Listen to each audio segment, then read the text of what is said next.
안녕하세요. 최 박사의 기초 이야기. 이번 시간에는 일본의 기성말뚝 시공법에 대해서 알아보겠습니다.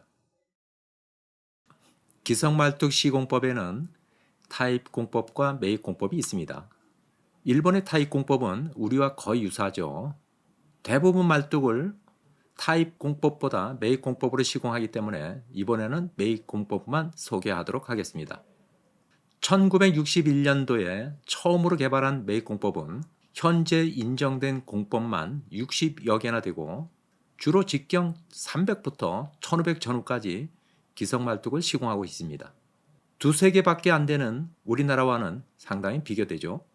시공법으로는 성굴자 공법, 중굴 공법 및 회전 공법이 있으며 성굴자 공법의 근고 공법과 확대 근고 공법, 중굴 공법의 확대 근고 공법을 가장 많이 활용하고 있습니다. 회전 공법에도 몇 개가 있으며 TS 로타리 공법이 대표적입니다.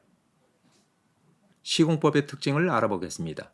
시공법은 크게 4개로 분류할 수 있으며 표에서 보는 바와 같이 경타 공법은 1개밖에 없습니다. 나머지는 모두 무경타 방식의 시공법입니다. 각 공법별로 시공법의 적용 범위와 시공 능률은 표에서 보는 바와 같습니다. 매입 공법의 특징으로는 비배토, 선단 근고, 확대 굴삭경, 무경타, 그리고 시공관리 장치를 사용하여 모든 공정을 정밀하게 관리하고 있다는 것입니다.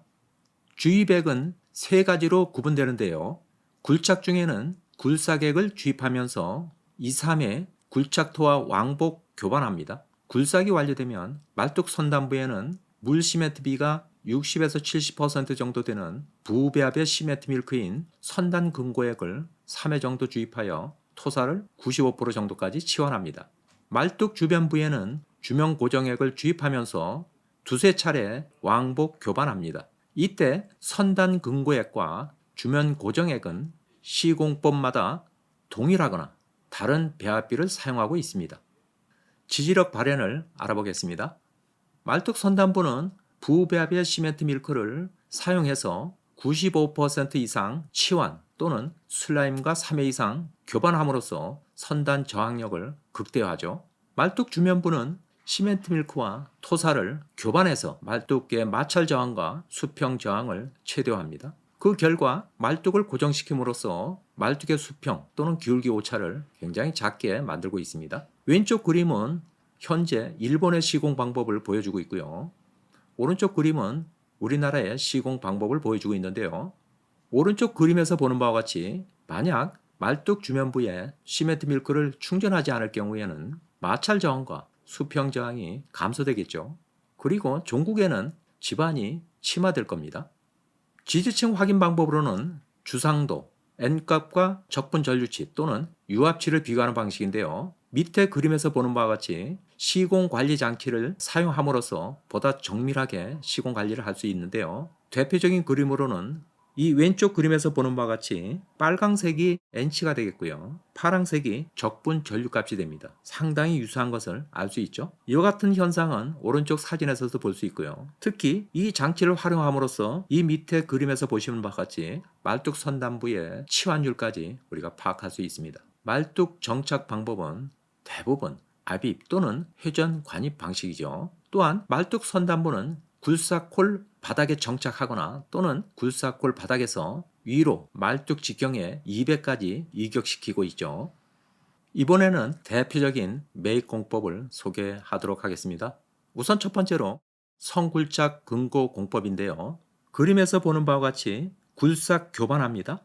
이것이 교반 날개고요. 보통 굴삭과 교반은 두세 차례 반복하죠. 두 번째로 굴삭공을 축조하고요.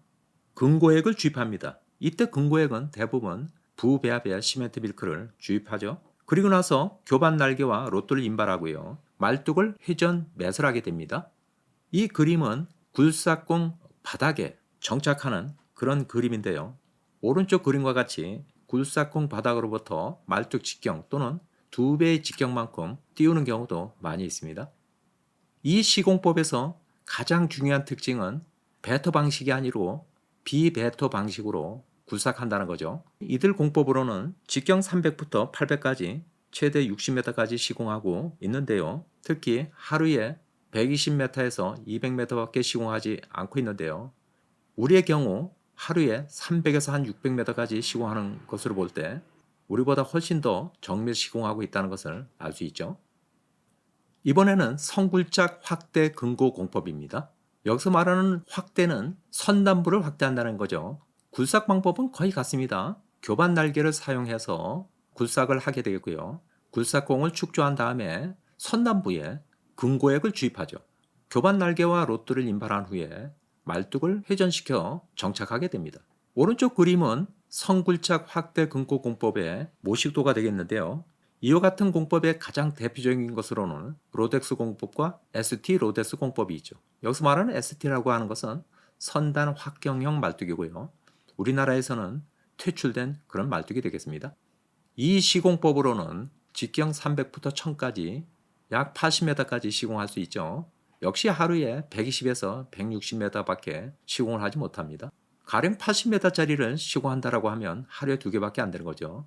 우리는 상상도 하기 좀 힘든 시공 능률이다, 이렇게 보시면 되겠습니다. 이번에는 중굴 확대 근고 공법을 소개합니다.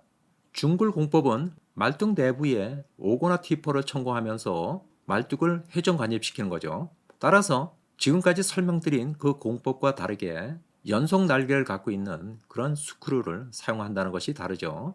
오른쪽 그림은 이 공법의 모식도를 보여주고 있죠. 여기서 주목할 것이 하나 더 있는데요. 선단 지반이 사질 지반과 자갈 지반으로 되어 있죠. 일본의 경우 대부분의 말뚝은 이와 같이 선단 지지층이 사질 지반 또는 자갈 지반입니다. 이 시공법으로 직경 1200 말뚝까지 시공하고 있는 것을 알 수 있는데요. 역시 하루에 100에서 150 또는 70에서 120m밖에 시공하지 못합니다. 말뚝 길이는 대략 75m까지 시공할 수 있고요. 이 밑에 사진을 보시면 국내 현장에서도 일본 장비를 도입하여 PH 말뚝을 시공하였는데요. 지지층까지 시공이 불가능하고 지지력도 미달되어 결국 공사가 중단된 사례가 있습니다. 따라서 이 시공법을 우리나라 집안 조건에 적용하기 위해서는 PH 말뚝 재료와 시공법의 개선이 필요합니다. 지금부터는 매입 공법의 각 공종별로 우리나라와 일본의 방식을 비교해 보겠습니다. 우선 장비 조합은 거의 유사하죠. 기본적으로 전용기는 일본 전용기를 대부분 사용하기 때문에 동일하고요. 다만 시공법에서 우리는 나선형 오거만을 사용하고 있죠. SDA 공법에서는 당연히 케이싱을 사용하고요. 반면에 일본의 경우 대부분 로또와 교반 날개를 사용하죠. 그러나 케이싱은 사용하고 있지 않습니다. 다만 중굴 공법의 경우 나선형 오거를 사용하고 있습니다. 우리는 천공경이라고 하고요. 일본은 굴삭경이라고 하는데 SDA 공법 같은 경우 직경 900까지는 말뚝 직경보다 약 58에서 60mm 정도 더 큰 케이싱을 사용하죠. 실제로 천공하는 직경은 그보다 약간 커집니다. 예를 들어 직경 500짜리 PH 말뚝의 경우 케이싱 직경은 558이 되겠습니다. 558이죠. 실제로 뚫리는 것은 약 580 정도가 된다는 얘기죠. 1000 이상 되는 대구경의 경우는 직경보다 100mm 정도 더 큰 케이싱을 사용하고요. 실제로 천공은 120mm 정도가 더 크게 천공된다, 이렇게 보시면 되겠습니다. SRP 공법은 보통 말뚝 직경보다 100mm 이상 더 크게 천공한다, 이렇게 이해하시면 되겠습니다. 반면에 일본의 경우 대개 천공 직경이 좀 작은 편이죠. 말뚝 시공 장비와 천공 홀의 연직도 관리는요, 우리나라의 경우 일반적으로 100분의 1이죠. 그러나 일본의 경우는 300분의 1까지 보다 정밀하게 시공하고 있고요. 가장 중요한 요소 중에 하나인데요. 말뚝 선단부를 우리는 확공하지 않습니다. 그러나 일본의 경우 3분의 2 이상을 확공하고 있죠. 공병 유지 방식도 대부분 케이싱을 사용하는데요. 일본은 물과 시멘트 벤토라이트 또는 물과 벤토라이트를 굴삭액으로 사용하면서 케이싱을 사용하고 있지 않습니다. 가장 큰 차이는 역시 굴착도 또는 굴삭도 배터 방식인데요. 우리는 100% 배터 방식이고요. 일본은 비배터 방식입니다. 즉 배터를 하지 않고 교반을 하는 거죠. SCOL 시공법을 생각하시면 됩니다. 메인 말뚝 시공법에서 가장 중요한 공종이 되겠습니다. 제조 방식을 볼까요? 우리는 수동, 반자동, 자동 계량 장치를 사용하고 있죠. 대부분 시멘트 밀크 플랜트 형식이라든가 작업자에 좌우되고 있는데요. 반면에 일본의 경우는 자동 계량 장치를 사용하죠. 실제로 현장에서 주입 관리 기록지를 출력하는 것을 확인하였습니다.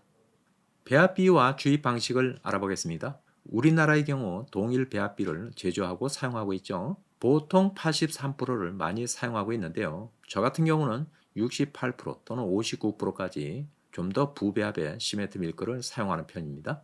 시멘트 밀크는 보통 3차례 나눠서 주입하게 되죠. 천공 완료 후에 슬라임과 교반하면서 1번, 퀘싱 인발하면서 2번, T4 천공인 경우는 인발 전에 해야 되겠죠. 3차는 말뚝 주명 공간을 충전하는 건데요. 이때 중요한 것은 반드시 굴착토 또는 부상토 함께 말뚝 주명 공간을 충전시켜야 합니다.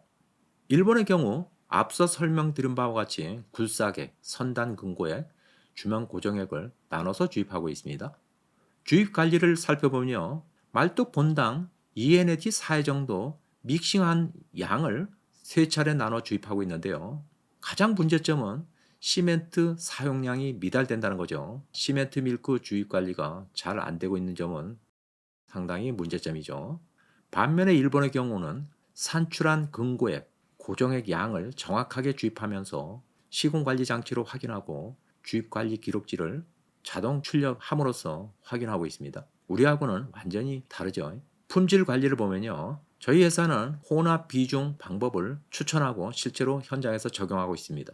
그 외에 중량법, 증발법 또는 시멘트 밀크 몰드 강도 시험법이 있는데요. 대개는 주입 전에 관리하고 있죠. 일본의 경우에도 혼합 비중 방식을 많이 채택하고 있는데요. 특히 다른 것은 시멘트 밀크라든가 코어 강도를 측정한다는 거죠. 대표적으로 시멘트 밀크를 주입한 다음에 70에서 80m 깊이 되는 그 혼합물을 채취합니다. 그래서 양생을 시킨 다음에 강도 시험을 하고 있죠. 따라서 주입 전후 관리를 동시에 하고 있습니다. 이번에는 말뚝 삽입 및 정착 관리인데요. 말뚝 삽입을 우리나라는 천공을 바닥에 낙하시키죠. 최근에는 탈부착식 보조 말뚝을 사용함으로써 말뚝을 안전하게 천공을 바닥에 안착시키기도 합니다. 일본의 경우는 회전 압입 장치와 말뚝을 연결해서 건입, 배설, 침설, 압입 또는 회전 간입시키고 있죠.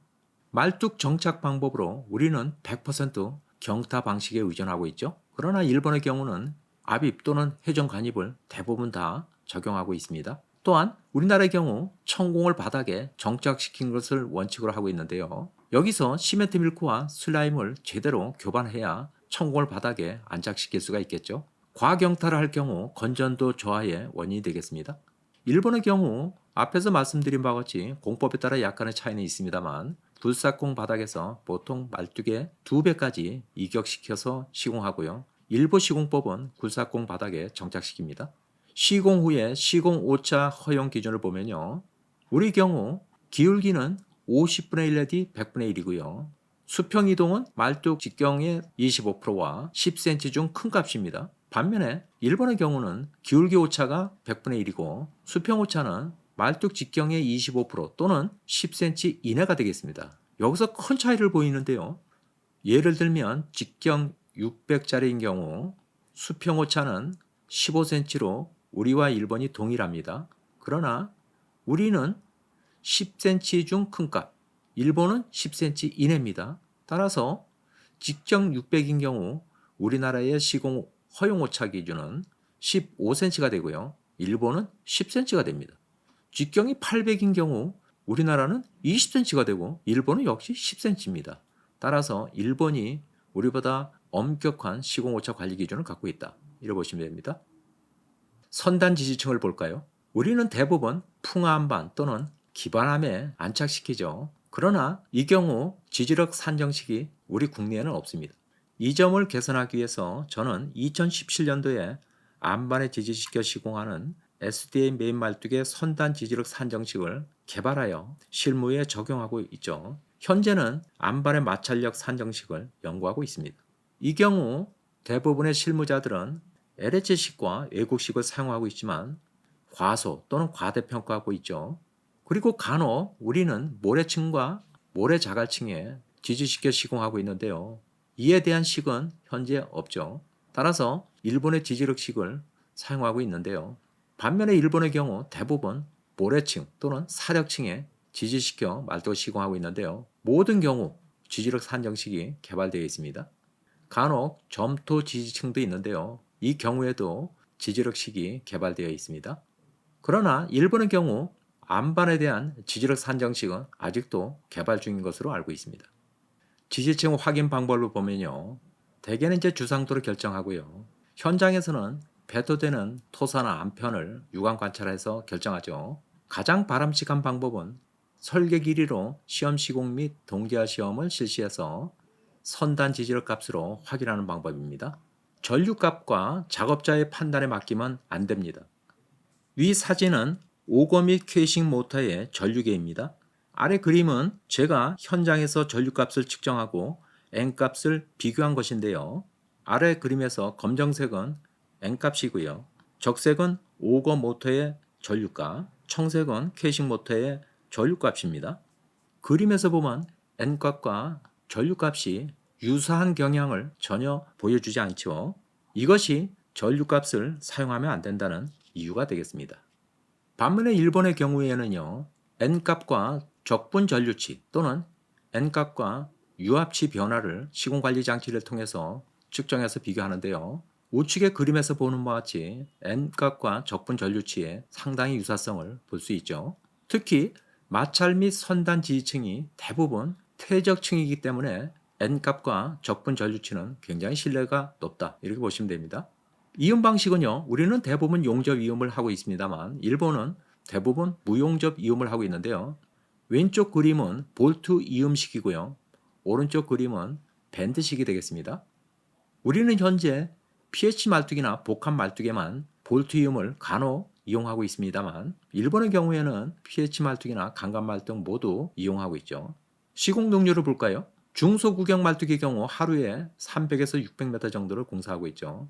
대구경 말뚝의 경우에는 160에서 한 400m까지를 시공하고 있습니다. 반면에 일본의 경우는 120에서 200m밖에 안 하죠. 결국 시공 능률은 우리의 2분의 1 내지 3분의 1밖에 안 되죠. 그만큼 우리보다 정밀 시공하고 있다. 이것을 반증하는 거죠.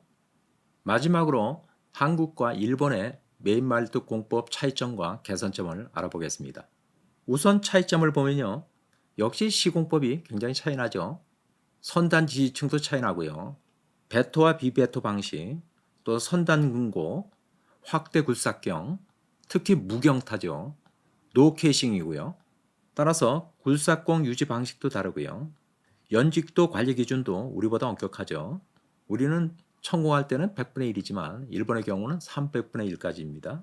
또한 부배합에 시메트리 밀크 사용하는 것도 좀 다르고요. 특히 정밀 시공 관리를 하는 것도 다르죠. 그 중에서도 지층 확인이라든가 시멘트 관리는 우리하고 큰 차이를 보이고 있습니다. 이음 방식도 다르고요. 시공 오차 기준도 상당히 다른 것을 알 수 있었죠. 말뚝 시공 길이도 전반적으로 우리보다 훨씬 깁니다. 시공 능률은 우리의 2분의 1 내지 3분의 1밖에 안 되고요. 말뚝의 직경이라든가 두께, 강도, 형상도 우리보다 훨씬 다양하죠. 그리고 마지막으로 시공법별 지지력 산정식이 개발되어 있다는 것입니다.